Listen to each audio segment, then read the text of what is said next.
نابولي، برشلونة، دور ابطال اوروبا، تشامبيونز ليغ. شفنا كيفاش كانت المباراة، شفنا كيفاش بدا الشوط الاول، بدا بقوة، خاصة وين شفنا نقولوا باللي نابولي نروحوا نشوفوا نابولي التشكيلة، وين التشكيلة تاع نابولي اللي دخلت بربعة واحد، 4-1. شفنا كيفاش في بعض الأحيان وين شفنا نقولوا باللي المدرب غاتوزو اللي استعمل هذه الخطة 4-1. شفنا كيفاش كيكي المدرب تاع برشلونة اللي دخل بخطة 4-3-3. يعني كانت نقولوا باللي كان شوط أول شيق، شوط أول شاهدنا فيه في بداية الشوط الأول وين شاهدنا تضييع أهداف. شفنا كيفاش كانت التشكيلة تاع برشلونة، وين شفنا بيكي، شفنا سامويل، شفنا جولي، شفنا فيراري، شفنا لينسون، شفنا كيفاش راكيتيتش، شفنا بوسكات، شفنا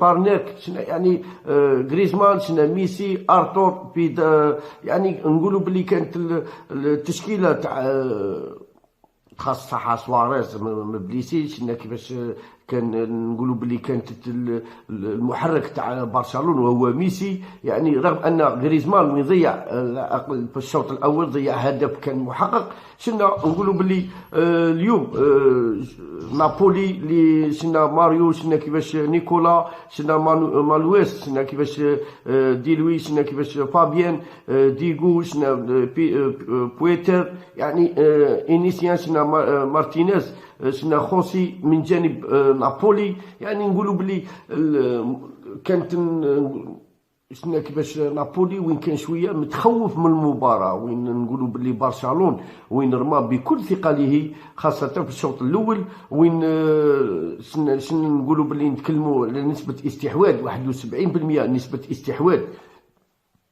في الشوط الاول. شفنا كيفاش برشلونة، شفنا التسديدات خارج التسديدات اللي كانت لصالح برشلونة. شفنا 71% نسبة استحواذ لبرشلونة، شفنا 275 تمريرة لبرشلونة، شفنا 109 تمريرات نابولي، 34% نسبة استحواذ نابولي. يعني تبقى تشوف كيما تبقى تشوف نقولوا وين نابولي اليوم. نقولوا الشوط الأول، نتكلموا على الشوط الاول، خاطر علاه نابولي كيبدا بالشوط الاول بدا من اجل الحفاظ على النتيجه ومخادعه برشلونه بهجمات مرتده. وين شفنا كيفاش التحركات اللي كانت تاع برشلونه، وين فرض على نابولي الرجوع للوراء، فرض على نابولي لاعبين تاع برشلونه وين فرضوا على نابولي الرجوع للوراء. شفناهم كيفاش تراجعوا للوراء بعد ما دخلوا بخطه.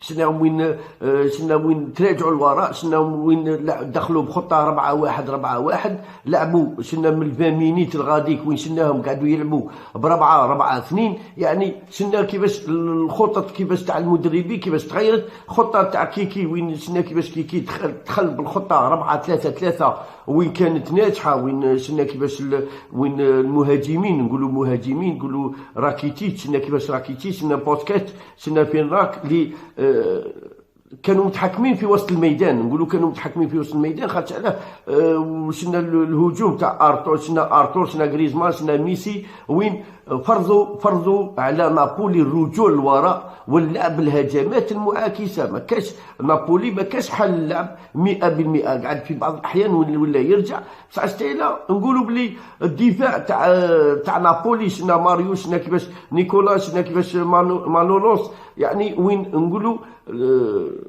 غلقوا كل المنافذ امام اللاعبين، ما عطاوش مساحات كبيره للعابه تاع برشلونه، ما خلاولهمش مساحات. شفنا مراقبه لاصقه، شفنا وين صح شفنا فابيان، شفنا ديغو، شفنا بيتر. يعني رغم في وسط الميدان شويه شفناهم كيفاش تراجعوا للوراء وقعدوا يلعبوا قعدوا يلعبوا نابولي اللي قاعده تلعب ما بين الكرات السريعه ما بين خوسي ومارتينيز. يعني شفناهم كيفاش قعدوا يلعبوا مركزين على زوج لعابه في الهجوم. وين شفناهم كانت الكرات خاصه الكرات الطويله، السرعه تاع مارتينيز والسرعه تاع خوسي وين قعدوا يلعبوا. شفناهم كيفاش شفنا ديغو في الوراء مهاجمين يعني نقولوا باللي نابولي وين برشلونة وين صعب من مأمورية تاع نابولي. نقولوا باللي برشلونة خاصة في الشوط الأول وين نقولوا باللي صعب من مأمورية تاع برشلونة.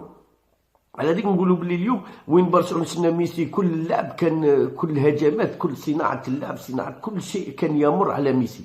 التحركات تاعو الجهه اليمنى الجهه اليسرى، شفنا كيفاش غريزمان، شفنا ارتور كذلك، شفنا بوسكاش، شفنا كيفاش راكيتيتش، يعني فيرناك. يعني نقولوا باللي اليوم شفنا التنويع في اللعب عند برشلونة.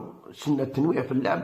المحرك الوحيد والصانع العاب برشلونة وهو ميسي. شفنا التحركات تاعو رغم كانت نقولوا بلي كانت المراقبه عليه، لكن نعرفوا ميسي التحركات تاعو واللعب. شفنا كيفاش وين نقولوا بلي نوعوا في الهجوم برشلونة وين لعبت على الطرفين، لعبت خاصه وين الدخول في وسط اللعب، في وسط الدفاع تاع نابولي. وين شفناهم ولاو يلعبوا في وسط ولاو يلعبوا في وسط الدفاع تاع نابولي. على ديك اليوم نقولوا باللي نابولي اليوم الشوط الاول وين شفنا كيفاش 25 دقيقه شفنا في الاول في 25 دقيقه شفناهم وين تراجعوا الوراء، عطاو فرص كبار لبرشلونة باش يضغط خاطش عليهم. كي نقولوا كيما هكا برشلونة هو اللي فرض اللعب تاعو على نابولي، فرض عليه يتراجع للوراء، فرض عليه باش يرجع للوراء. هذه ما نقولوش باللي نابولي ما لعبش ولا، لكن تبقى تشوف باللي برشلونة الشوط الاول شفنا 27 دقيقه برشلونة وين كان مسيطر. نقولوا باللي كان مسيطر سيطره كبيره كاع، ماشي نقولوا باللي كانت. شفنا كيفاش مجريات المباراه وين شفنا كيفاش كانت وين كانت في صالح برشلونة. نقولوا بالخروج شفنا كيفاش خروج نابولي من اللقاءين الماضيين وين نقولوا باللي نابولي وين رجع شويه المستوى تاعو في هذه المباريات الاخيره، وين شفناهم كيفاش نابولي اللي فاز خارج ميدانه في البطوله تاعهم. شفنا اليوم نقولوا باللي نابولي اليوم بعد مرور 28 دقيقة 27 دقيقة وين شفناه لعب للوراء وعطاه فرصة كبيرة لبرشلونة. وين رمى بكل ثقة ليه. شفنا كيفاش برشلونة كي تبقى تشوف في برشلونة 72 71% نسبة استحواذ، ما هي زعاقة بريمير ميطون. شفنا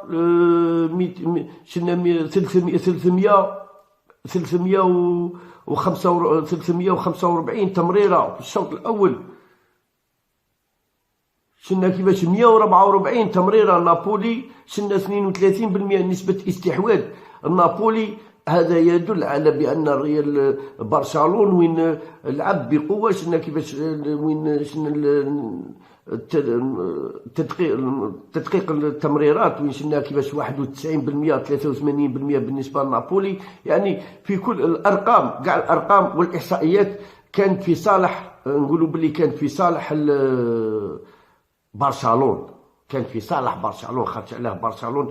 شفنا كيفاش رغم ان الهدف ما جاش مبكر بصح حتى لا نقولوا باللي برشلونة اليوم وين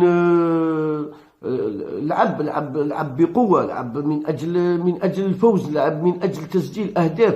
يعني ما هيش كيما نقولوا حنايا، خاصه نابولي وين الايطاليين معروفين بالدفاع تاعهم. شفناهم كيفاش استحواذ في اللعب في الدفاع وين ما عطاوش نقولوا باللي رغم ان الهجمات الخطيره تاع برشلونة بناء اللعب شفنا كيفاش وين رغم ذلك شفنا وين مارتينيز وين سجل الهدف في الدقيقه 30 لنابولي. رغم شوف كيفاش كنا نقول لكم، قلت لكم باللي كيفاش كانوا يلعبوا بالكرات المرتده، كرات مرتده وين شفنا كيفاش مارتينيز اللي سجل هدف مفاجئ لبرشلونة، سجل هدف ضد برشلونة، هدف مفاجئ، هدف ما كانش منتظر. وين شفنا كيفاش نقولوا باللي شفنا برشلونة كيفاش كان مسيطر، نقولوا كان مسيطر في الشوط الاول، بدايه الشوط الاول هو كان سيطره كبيره. لكن هذه هي مباراه اللي شفناها كيفاش برشلونة مسيطر، برشلونة يصنع اللعب، برشلونة. لكن شفنا كيفاش نابولي يخادع مارتينيز في الدقيقة 30، خادع برشلونة. هذه هي الشوط الأول. بعد الشوط الثاني إن شاء الله بربي نزيد ونشوف.